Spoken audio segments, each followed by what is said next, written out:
One thing that came out on my podcast with him, because I asked him, there's this misconception that that old people or people that were poor lost money at my firm.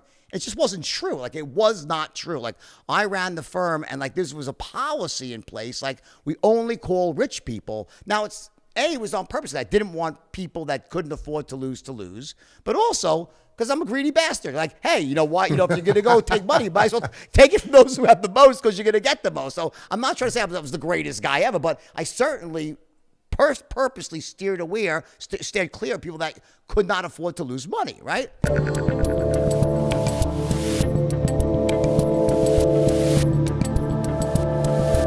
I'm Dave Rubin, and joining me today is an entrepreneur, a motivational speaker, a best-selling author, and the original Wolf of Wall Street, Jordan Belfort. Finally, welcome to the Rubin Report. How are you? I'm glad to be here. I am good. Well, I thought you'd be a perfect guy to have on this week because we are both in this crazy town of Los Angeles. I've been to your house. It ain't bad, my friend. You're in your beautiful studio and you got a pretty swank setup. But tomorrow, Gavin Newsom is going to allow us to leave our homes. Can you believe it's actually happening? Let me give you my take on it. I don't think anybody really listened to him. I don't think there was any lockdown that I noticed, other than that I feel terrible for restaurant owners who were forced for no good reason, at least in my opinion, to close their outdoor dining after they spent tons of money putting in the safeguards that one would need to have outdoor dining and all the barriers, partitions, heaters. I mean, it's crazy. And then I really feel bad. But I have to say, other than that, I think that there was corona fatigue here in LA, and it was more of a ceremonial lockdown. I remember the first lockdown, Dave, there was no one on the street. There was no cars around. Yeah. This was not that over the last 4 weeks. It was let's screw over all the restaurant owners and just wipe them out of business. That's kind of what it felt like to me. How about you? Yeah, I think, my audience knows. We've basically been ignoring it around here, and I feel bad for the small business owners and the restaurateurs. And, it's sad when I'm in your neighborhood or even in my neighborhood where you drive by the main drags and, everything's closed. But that's kind of a good spot for us to start, because for the people that know you, they know the Leo DiCaprio version of you. But in a way, you're kind of a startup guy. You're gritty and you get out there and you do stuff. That's what your whole career, the ups and the downs, has been about. If you right now were just trying to start up something, how would you feel in the midst of knowing that the government can just come in and shut you down at any point? I feel like at this point, you have to take advantage of that insane fact that the government can come in and shut down many different types of commerce right now. So what you want to do is position yourself in an industry or business that would give you the greatest likelihood of being insulated from any of those shutdowns. So things that are delivered online and can be done from home and get delivered through the mail. Those are the sort of things right now that everyone is focusing on, things that are, virtualizing basically everything. So I think, I hate to say this, but it's true. In the worst of times, you typically have the most opportunity for people who are willing to go out there and take risks. So if I look at my business, and I had this conversation with someone just last night about, that there's a new round of PPP loans coming out, and I applied for it and I deserve to get it. My business got decimated, my speaking business, because that was my core business. But now I'm doing well because I have a new business. But the point is what business you were in last year, you have to say, okay, well, in the new reality, the new normal, if you want to call it, those rules, you can't just go out there and do business the way you used to do it. I have people working in my house. I don't have an office. I focus on online delivery, on virtual learning, on other things I know that won't be as impacted. So I think that you have to go out there right now and assume that at any given moment, the rug can be pulled out from under your feet. And when we were growing up, we used to call let's go into defensive industries like food and everyone needs to eat, right? The movies, everyone goes, those are defensive industries, right? Well, now defensive industries are characterized as things that are defensive that can't be shut down by draconian state and government measures. It's insane. So do you think that's kind of the key to being a good business person, a good business guy in general, someone who can like just see that things have changed? Like I think a lot of people right now, they still think that the old world's coming back. They still think February 2020 is coming back, but February 2021 is going to be way different than February 2020, and I don't think February 2020 comes back. I think this is one thing that's always constant in this world, and that is that the world's always changing. The difference right now, and I think you're 100% right, I don't think things are going back to the way they were ever. I really don't. And not that people won't have, I think people will not always wear masks, and I think that there won't always be people social distancing, because, if you look back right now, we're in the middle of bubbles with things like Bitcoin and all this crazy stuff going on with some real estate prices soaring in certain areas, and you look back in 2008, and we didn't learn anything. It's the same thing again, another bubble. Yeah. So people like, it's really bad after 2008. In 2008, it was like, oh, like we got to be really careful. We can't have bubbles. And people forget really quickly. But I think you're right, though, that like I think that there's a new way that people have become accustomed to consuming everything, whether it's food, movies, learning, buying products. I think that people have gotten comfortable right now, or used to, and even prefer in some respects to buy things and stay home. And I think that's never going to change. I think that's going to be here to stay. There's a movie, some crazy movie that was I think Bruce Willis was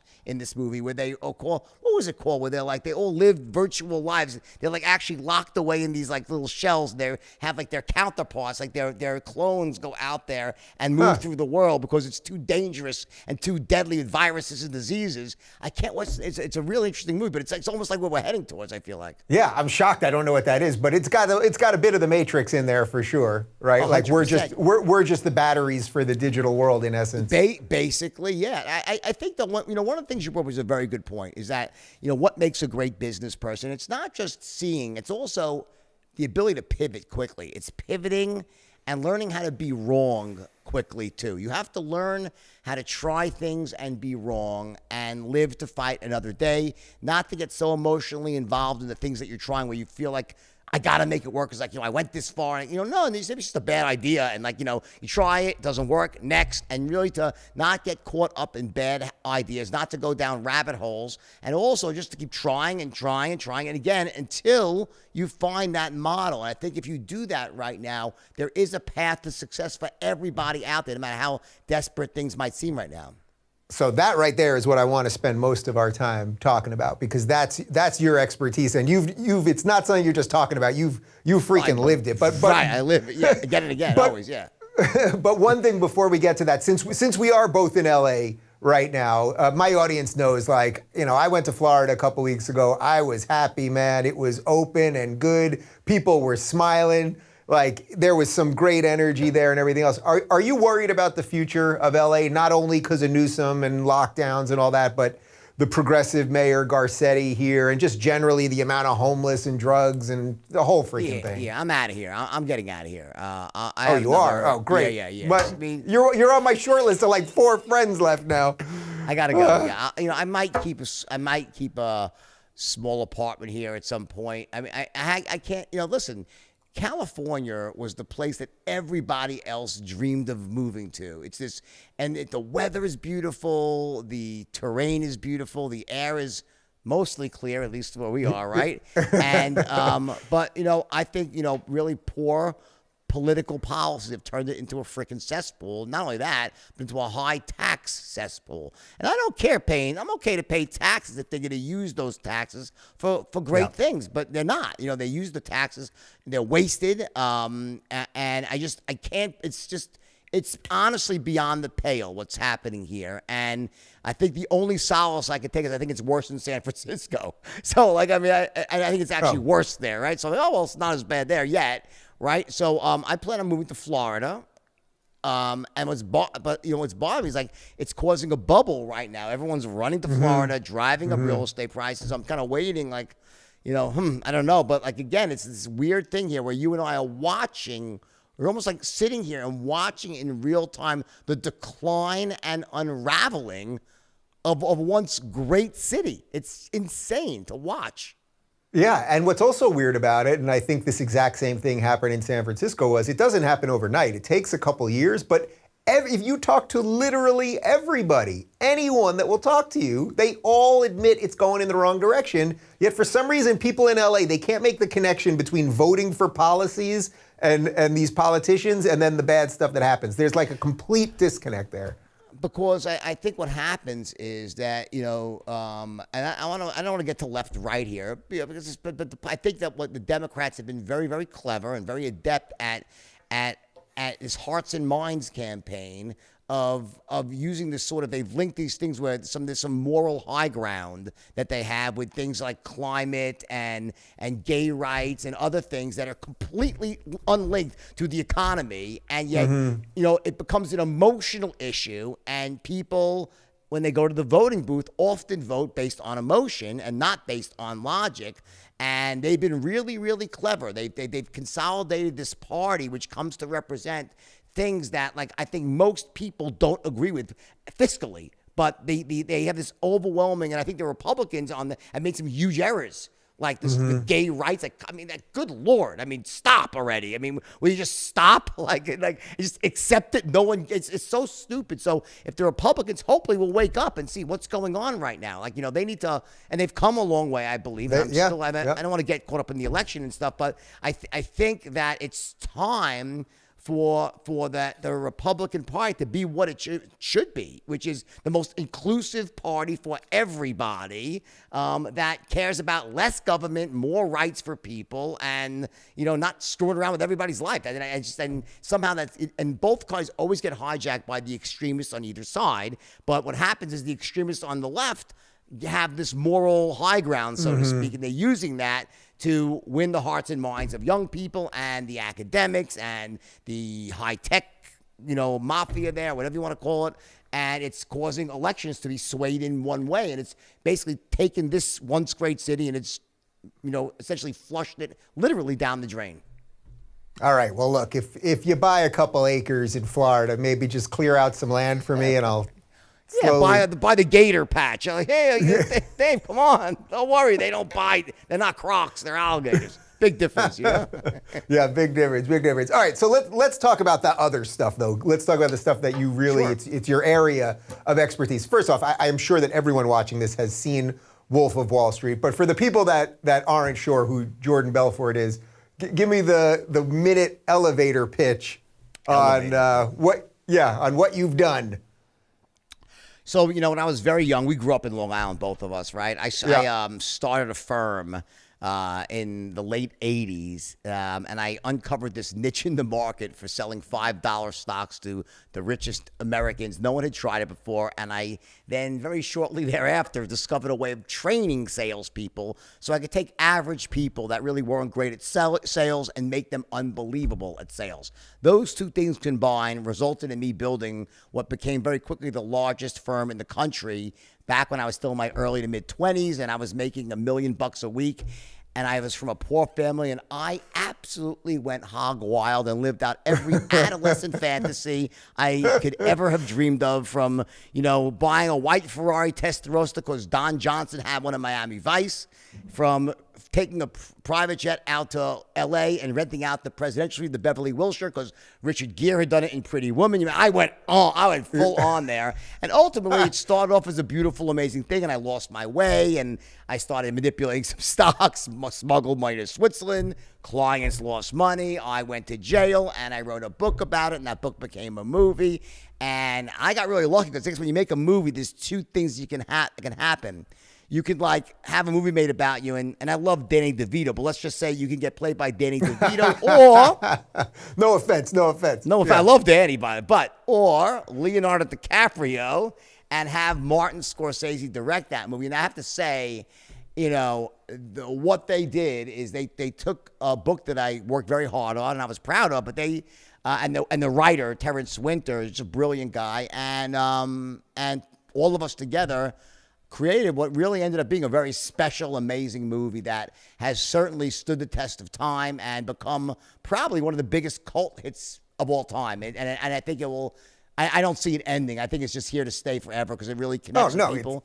Yeah, and it's awesome. It's just who could Scorsese? What can you say, right? It's just perfect. I mean, the movie really, from start to finish, is just perfect. The speech that Leo that you give, I mean, is just absolutely epic and has been memed into a million other things. I know. But you mentioned. You mentioned that we're both from Long Island. You were born in '62, right? Am I allowed to say that? Correct. Am I allowed to Sure. say that? So Absolutely. you got I look pretty good considering all the drugs I've consumed, right? I mean, good Lord, I should be like Keith Richards from the Rolling Stones, but thank God I did pretty well, No, I can't see through your skin. You're doing all right.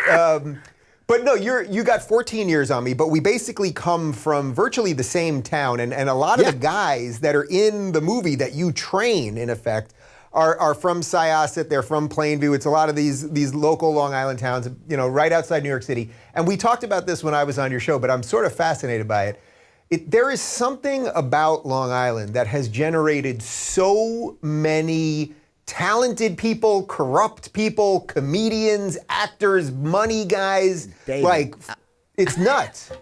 I was gonna say, as you were, I didn't want to interrupt you. I was like, there's something in the water. There's like something my mother in the water. always used to say, there's something in the water. Like even in my apartment building, on my floor, I lived in this 6-story low rent apartment building. 3 people on my floor went out to Wall Street and built massive firms. Now, one of them, besides he was a good friend, so he worked, but another was an independent guy named Randy Pace, who I babysat for his kids. He's passed away now. He had one of the largest firms on Wall Street in the 70s. So it's like there's something, and the Syosset, it's like this Syosset Jericho thing. I was like Bayside, and I'll tell you what I think it is. I think it is a combination of proximity to massive wealth, but not actually having massive wealth. It's about not being so poor that it seems out of reach. It's about having a great education, so it creates this almost aspiration, like you almost feel like it's just there, it's within your reach, you see it, it's not yours, you're given the tools, because I think what's really sad sometimes in some really, kids, they grow up in these bad areas, they have the deck stacked against them, like they don't get a great education, they have a lot of gang violence, like things it's almost like they have to really be special to make it out, and that hopefully, will continue to change and get better, but I think we didn't have that, although I wasn't born rich, something bad had to happen for me not to get out to the next level. Like there was such a pathway out, and I think part of it is that stressing education for sure was just a big thing in my area, and also there was like this mythical thing of like you go there, you move out to Long Island, you get rich. Like that was a path, and I think that's part of it, and I think that if you take those things and it creates a sort of competition and pathway to success. That's my opinion. So when you were building the companies and you figured out how you could do this by sort of reaching the rich people with something that wasn't normally thought of as kind of in their world, what kind of like ethical issues were you having as you were doing it? Like at first, did you think it was fully legit and then kind of lost control, or did you kind of know, or did you not know, or like what were you struggling with? Very good question. So number one, there's 2 things, and there's a very interesting fact that came out on my podcast. I had the FBI agent who indicted me. He's a friend of mine now. Wonderful guy. Oh man! I got to listen to that. Yeah, you should have him on your podcast. He's a great guy. Yeah. And one thing that came out on my podcast with him, because I asked him, there's this misconception that that old people or people that were poor lost money at my firm. It just wasn't true. Like it was not true. Like I ran the firm, and this was a policy in place. Like we only call rich people. Now it was on purpose. I didn't want people that couldn't afford to lose, but also because I'm a greedy bastard. Like, hey, you know what? If you're going to go take money, you might as well take it from those who have the most, because you're going to get the most. So I'm not trying to say I was the greatest guy ever, but I certainly purposely steered clear of people that could not afford to lose money, right? But yet the perception was that people that couldn't afford lost money. The FBI agent clarified it, because what happened was I left the firm. I sold the firm in 95, and after that and before that, it was very controlled, and we were basically, it wasn't like stealing. It started off perfectly legit, And then it started to spiral out of control, but it was very contained, about 95% legit. I would say now that given what I see on Wall Street, what I did was 100% legitimate. Like now, given what I see happening every single day, I used to always say I deserve to go to jail. Now I don't really think so anymore because there's such corruption on Wall Street. It's like so bad now. I really, I say, well, okay, well, I did things wrong, but it's not nearly. I didn't bankrupt Greece or Iceland at least. So, I'm not that bad a guy, right? So, seriously, the things that you see now happening in Maine in the bigger firms is unbelievable. But the big mistake I made was this lapse of ethics, one step at a time. So I want to be clear. I did break the law. I did deserve to go to jail for breaking the law, although my perspectives changed as what I see is comparatively, but it's still, I don't want to say I did break the law. It started off perfectly legitimate, trying to make people money, and then I made some fundamental errors, and I allowed the firm to grow too fast, and I lost control of it, and then the first time I really broke the law, I was like, I'll do it once, I'll never do it again. But then my line of morality got moved a bit.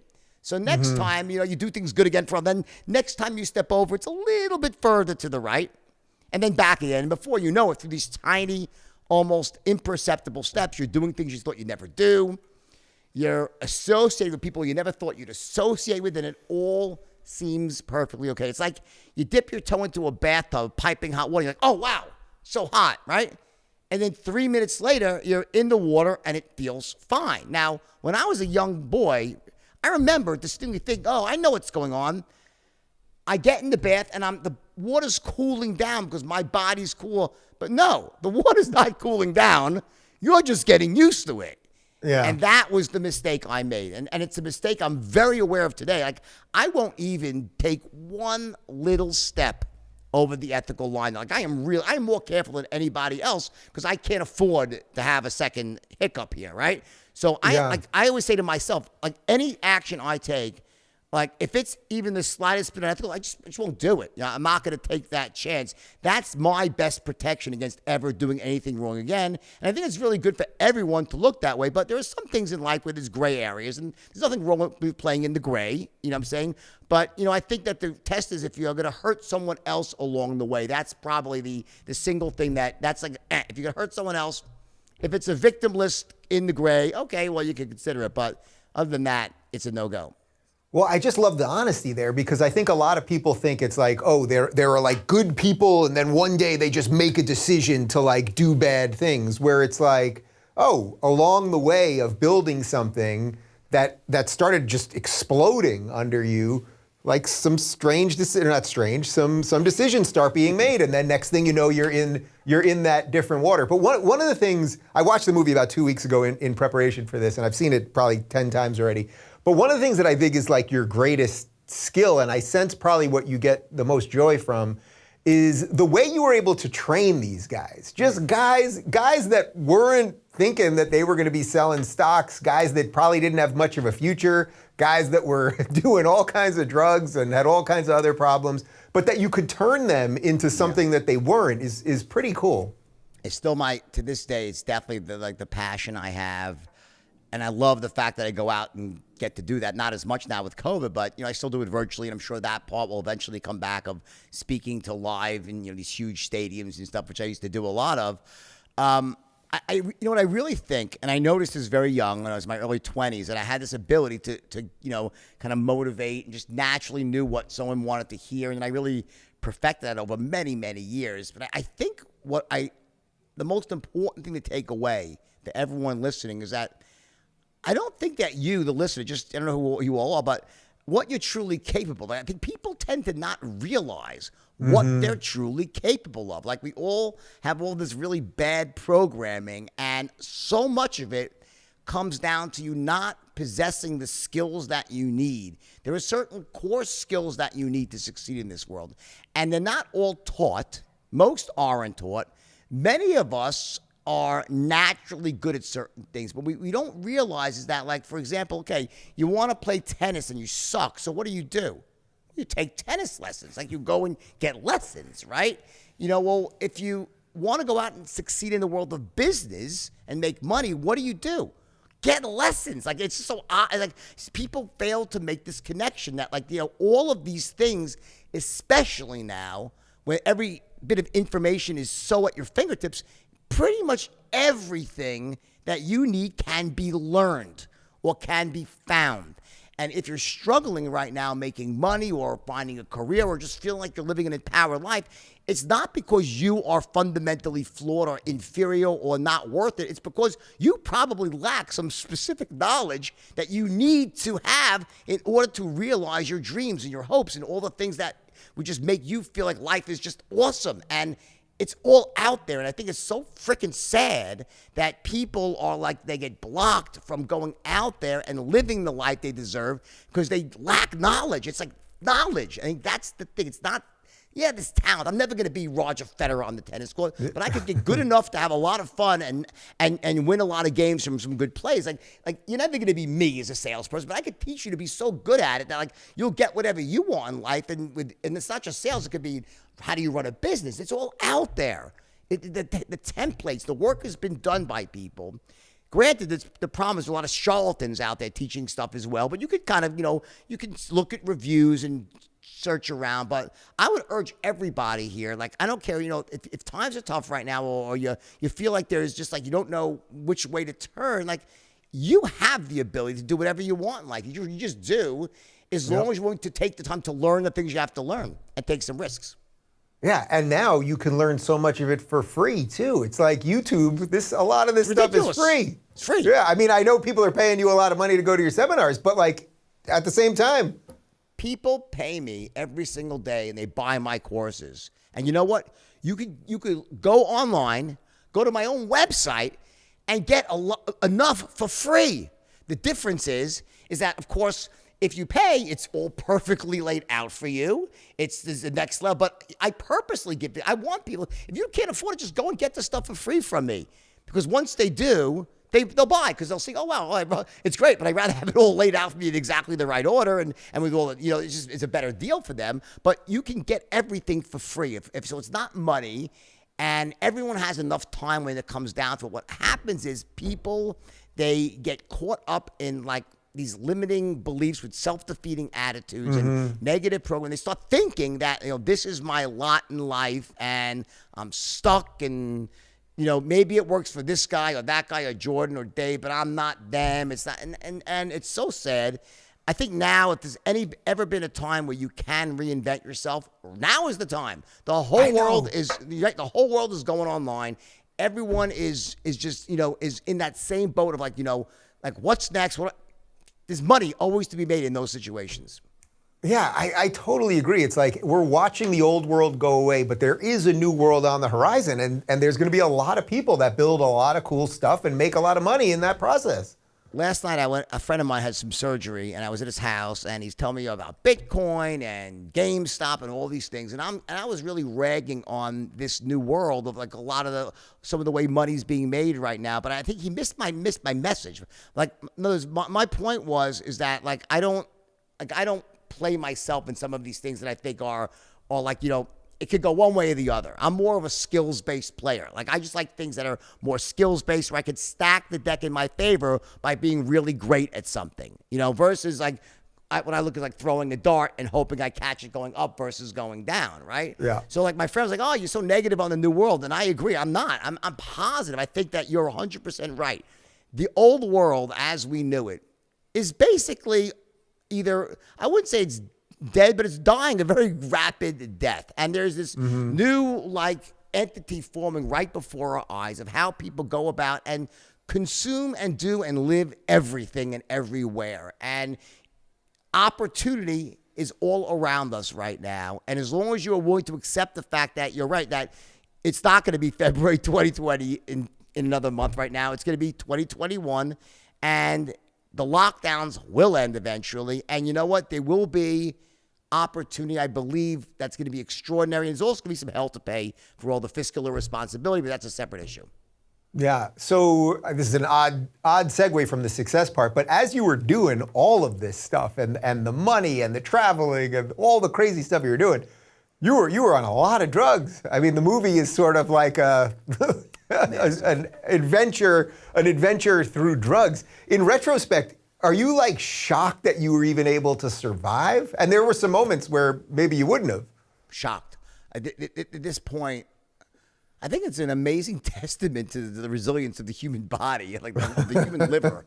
One thing I had going for me is I wasn't a big drinker.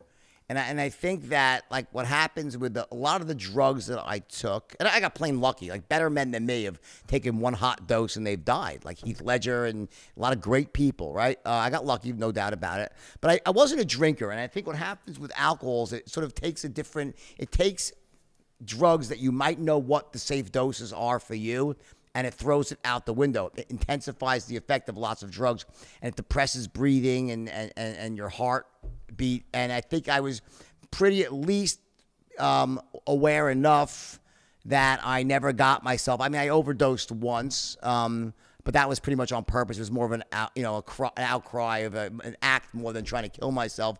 But I mean, I think I got very lucky because at the end of the day, I look at many people who I went through that with. They never really recovered fully. They never really, if they're around there, they look unhealthy. Some of them died.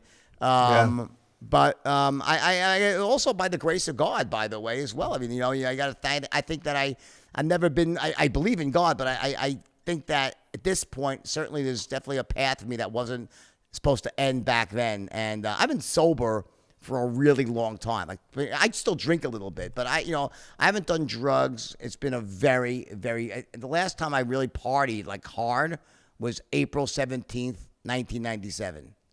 That was my date where I went to AA and that was it. And then I've dabbled a couple of times since then, but I've never done drugs like, anything more than a little bit. I tried smoking pot a few times, but that's it. Yeah.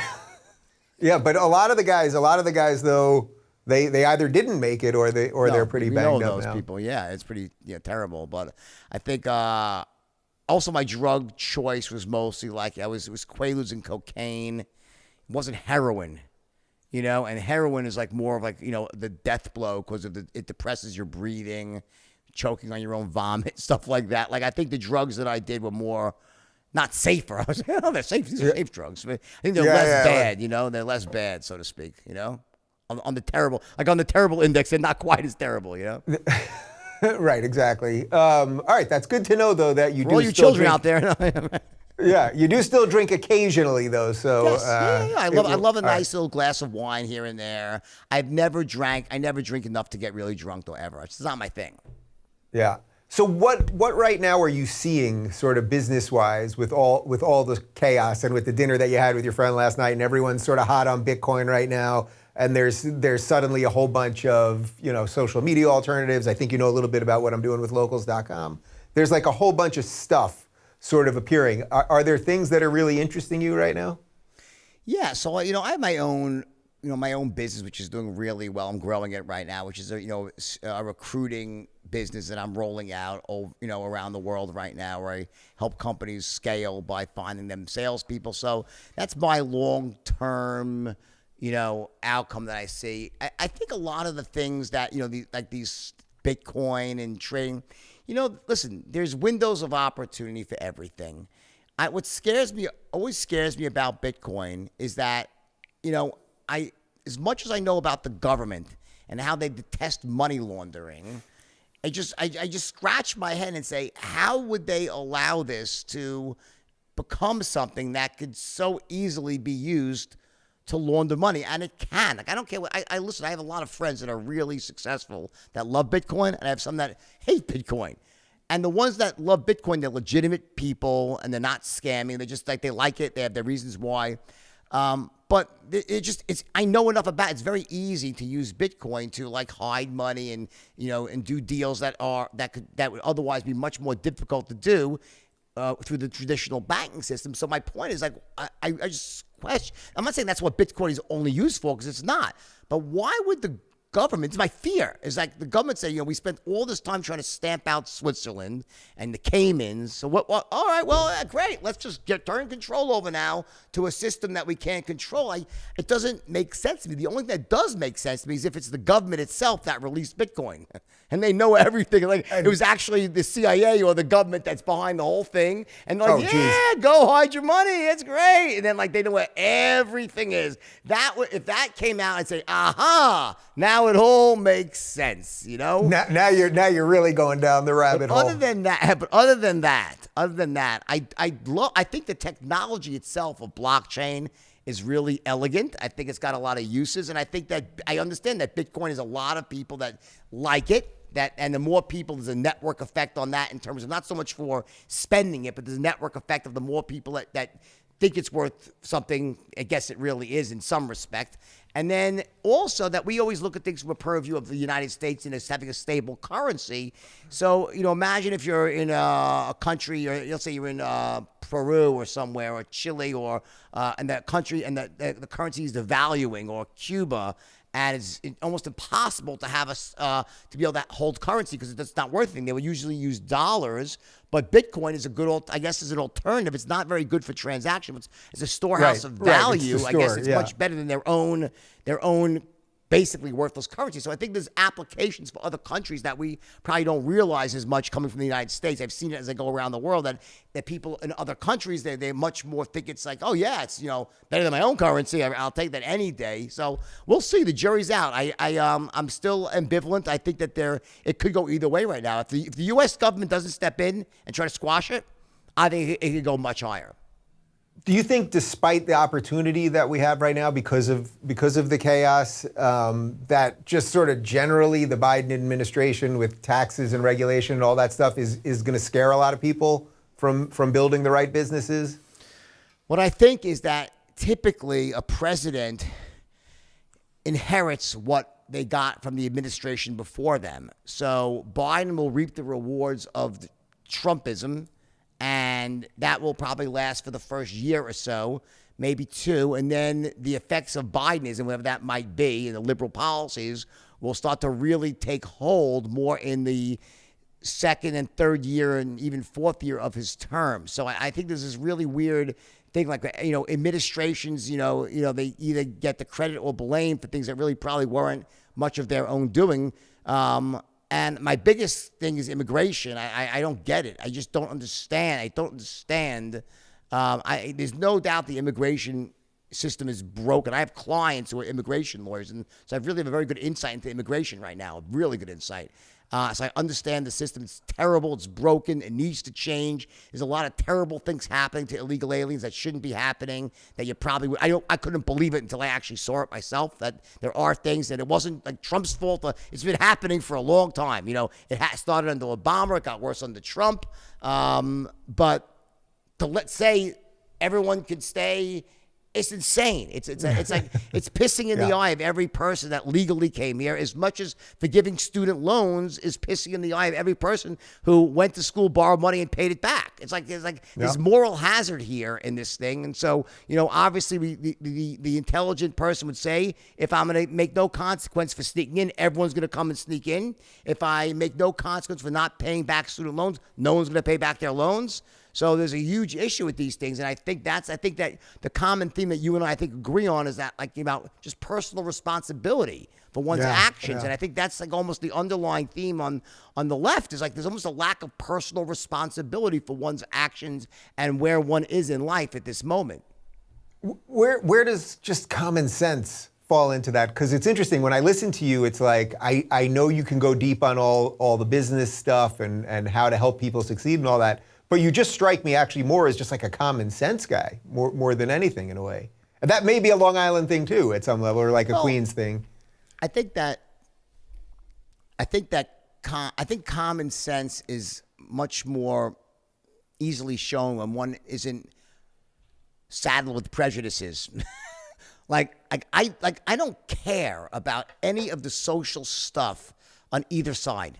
I just don't. To me, I think people should just do and be what they want, and have I think a lot of the problems with both parties is they represent things that are so like they're not like there's politics and there's other things. You know, I'm trying to say, and like for me, I look at I think I see things really clearly because like I don't care. Like I always say, I'm prejudiced against two types of people: lazy people and stupid people. Other than that, I love or hate everybody else equally, right? Like, and I think there still is out there. There's a lot of prejudice. People have a lot of like just a lot of like they come into an idea with, like not looking at it from a level playing field.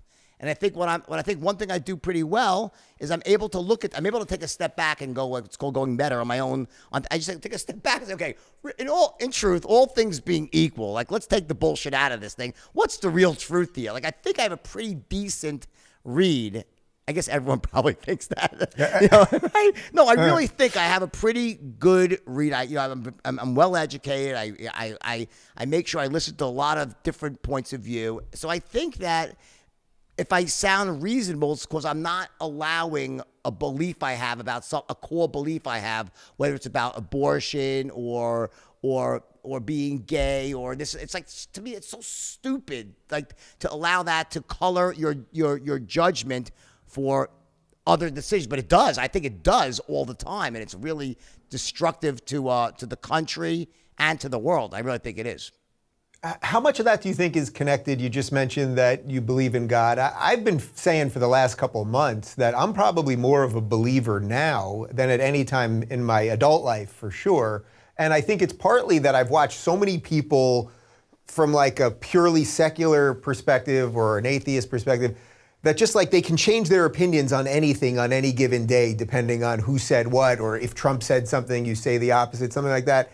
Where people that have some belief, we can all argue what that definition of God is, it just keeps you at least some level centered. I think that, you know, like I don't look at it like there's a big man in the sky in a chair, like Abraham Lincoln sitting there, that's God. Like I think there's like, I don't think I think that there's like, I think that when you really come down to it, like God and science is all very close. Like I think they're all like two sides of the same coin. Some people call it one thing, others call it something else.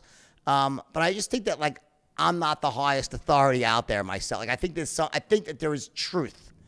I think there's like truth. I think there's goodness and there's badness. There's right, there's wrong. I think it's pretty obvious, and I think like those things are just, you know, where they come from, I don't know.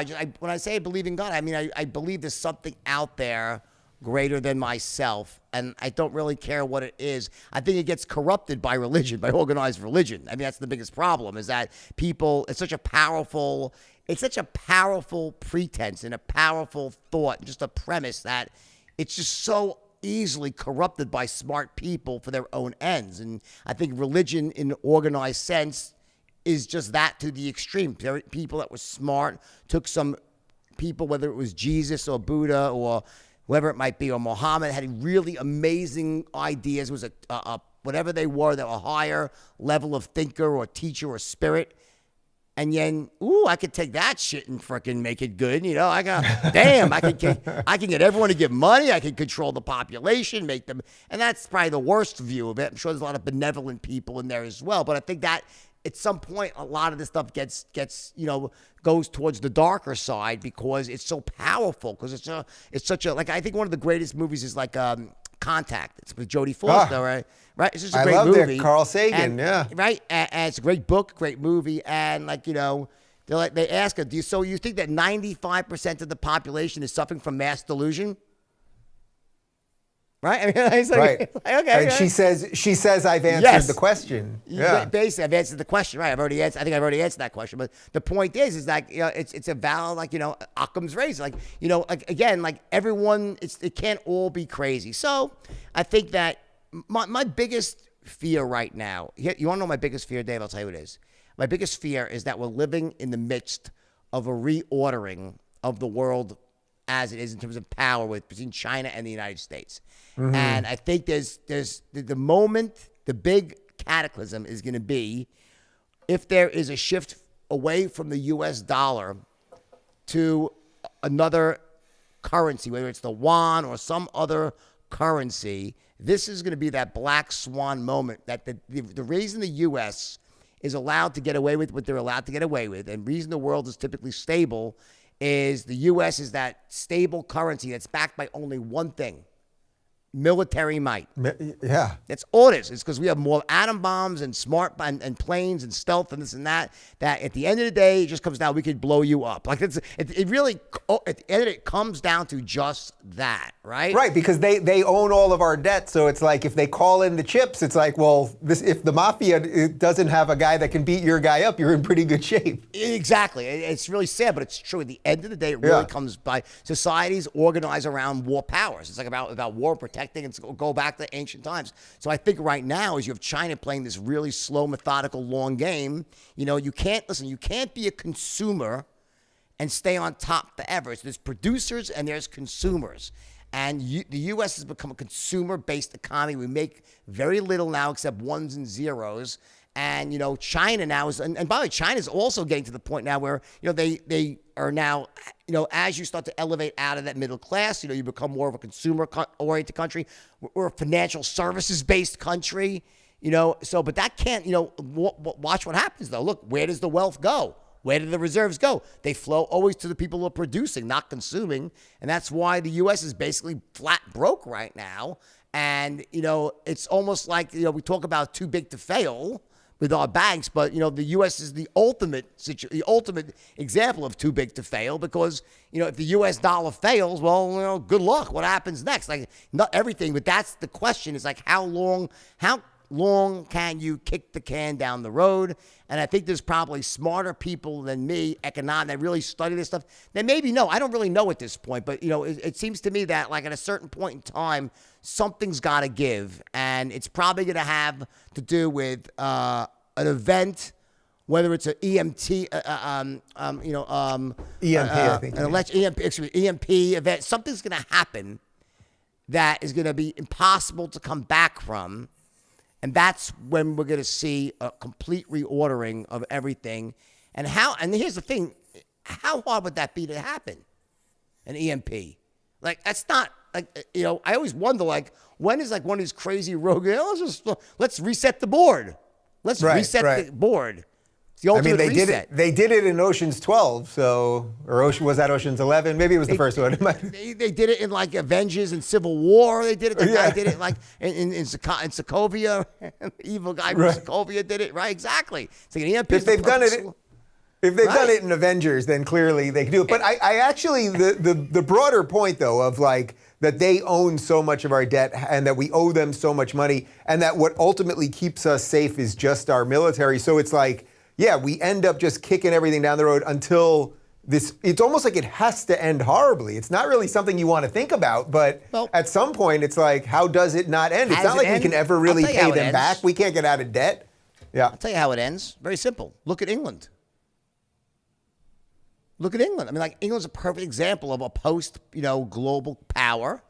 That's a declining power. That's, basically, it's not like it's if you look back, I just watched the show called Bridgerton. Did you see Bridgerton? It's pretty good, actually. I didn't. Netflix. I know a bunch of people have told me. Good. But you look back at the wealth, the concentrated wealth and power that this small island had. Right? They ruled the world by it's always about and what really killed Britain was the cost of projecting their power to the periphery of the empire was just too great to hold. Right? U.S. is in the same situation right now, and it always comes down to how much does it cost you to project your power out. And I think that you look at Britain right now, and what do you see? Well, you still see a big financial center there in London. You still see lots of wealthy people, but it's a lot of middle class sloggery that people like not feeling there's a way out. A lot of like just like a very that boom. It's not that people were on the way up. So I don't think it's like the United States becomes the great dust bowl of unless something really, if there's a black swan event, that's one thing where something really bad happens. But I mean, a slow, like a decline I could see would be like the U.S. is like just becomes like there's always going to be. Listen, you drop me, my belief at least, you drop me into the Sahara Desert, and I will figure out a way to become rich in the Sahara Desert, okay? Like, there's always going to be wealthy people and entrepreneurs. And one thing the U.S. has is entrepreneurial spirit, ingenuity. So you'll always have successful people. What happens is the middle class gets squeezed. And it gets harder. People have to work harder. They have to less. the lower class just struggles more, and you have and also what you have with globalism too is a concentration of wealth in the hands of a few people. That's what you see with like the Bezos of the world. I don't put Elon Musk into that category at all. I love it. I think Elon Musk is just like he's like got the Elon Musk cool dude net worth thing going on. Like he's not monopolizing anything at all, but he's just like it's hysterical. Like, but other than Elon, you look at these guys that have like Bezos and Facebook. These are globalist people that have made money on globalism, and because that's what globalism concentrates wealth in the few people's hands. That's my opinion, and it's very bad for most people other than them. Did you see this thing just in the last couple of weeks that Bill Gates is now the largest farm owner in the United States? Yeah, isn't that crazy? It's like, what does he know that we don't? Or maybe we do know it. We just can't afford it. Bill Gates is always very quietly been in things like food security, water security. That's been a big play for Bill Gates quietly for many, many years. So that didn't surprise me when I saw that. He's always been talking about that stuff. It's just that he's been overshadowed in the last few years about his, vaccinations and stuff like that. But listen, there's two sides to Bill Gates. Either he's a really benevolent, amazing, brilliant genius, or he is the most evil man in the world. Like there's people that it's like I kind of like. Either I don't know, if Bill Gates' heart is pure, that I'm saying what a great guy. He really what a wonderful guy. Or but he's if it ain't, or he's Dr. Evil. I don't know. I mean, I guess the jury's out. I kind of my ex-wife really hates him. She thinks he's real. And I always say, well, I don't know. I think what has he really done? That's so bad. I don't know. But she said, you don't know. You don't know. You don't know. Maybe she's right. I don't know. I don't know. But it's certainly, he's not going to end up going down history as a guy who was oh, yeah, it's interesting. No, this guy is going to be what an amazing, benevolent, amazing guy. Oh, Dr. Frickin' Evil, Yeah, this goes one of two ways. I have to back up for a second because I don't have any great drug stories being on Quaaludes and having to drag myself down the stairs into the Lamborghini, anything like that. But the one good drug story I have is that in 1997 in the summer, I ate a bunch of pot brownies with some friends, and we went to the movie theater. We're basically tripping. We were just truly when it got you at that level, out of our mind. We were going to see Air Force One on opening night, and it was sold out. The only other movie we could go into, you'll see why I'm telling you this story, was Contact, which I had not heard of Contact. And I sat down, and I'm tripping. I mean, I'm full on losing my shit. And that opening panorama scene of the universe that I'm sure that 2-minute just extended, and that thing blew my mind. And it truly it changed my life. I read all of Carl Sagan's books after that. Contact was his only nonfiction, but I read all of his books, and it changed my life. It opened me to all of that stuff. I thought you would appreciate that. I know it's not as exciting as some of your drug adventures. Well, a good pot brownie story is always good because it's one of those weird things that you're uh-oh, I think I ate too much. Uh-oh, yeah. It's an uh-oh moment, and you can't shut it off. You're oh my God, we've all had those. Yeah. What's next for you with all this in mind, all this opportunity and all the stuff you're doing? I'm feeling that I'm really on path right now. I think I kind of love what I'm doing. I love the business that I'm in right now, and I'm slowly but surely what I'm doing is I'm building a network really for recruiting, and going city by city, and ultimately then state by state, country by country, and really trying to create a platform that will allow anybody who wants to go into sales to really easily get themselves trained and get a high-paying job, and also allow companies that are looking for salespeople, quality salespeople, to be able to go somewhere and use this as a resource to instantly be able to find, the type of people they want, to know what their level of training is, how they perform on certain types of tests and scores. I think this doesn't exist right now with sales because, for most professions, you can look at someone's resume or their career or their school and say, this person went to Harvard or Yale or this place or that place, and they've got this degree, so they've done the work, and that doesn't hold up when it comes to sales. Like, some of the worst salespeople in the world went to the best schools and vice versa. People that did not even graduate high school are incredible salespeople and huge assets to companies. So there's like different parameters. So I think it's a very disjointed, kind of screwed up model that how companies go about choosing salespeople and trying to scale. And it's probably their biggest pain point. So a company that's trying to grow, they'll typically say the biggest pain point is, my turnover of salespeople was massive. First year attrition is enormous. First year performance is terrible. So I'm trying to address that problem by, really, creating a much more robust database and data set for people to go out there and choose salespeople. So it's a long-term project I have right now. It's like mapping the genome. No, it's a little shorter than that.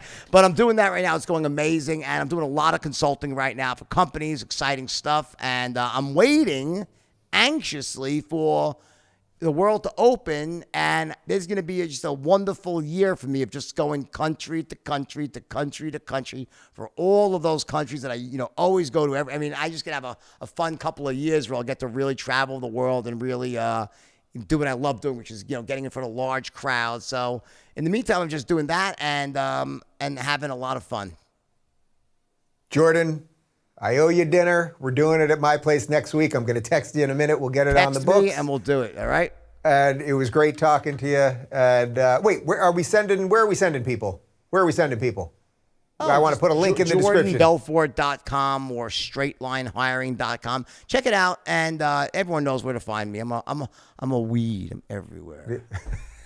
All right, good seeing you, man. Take care, pal. Bye. If you're looking for more honest and thoughtful conversations about lifestyles instead of nonstop yelling, check out our lifestyle playlist. And if you want to watch full interviews on a variety of topics, check out our full episode playlist. They're both right over here.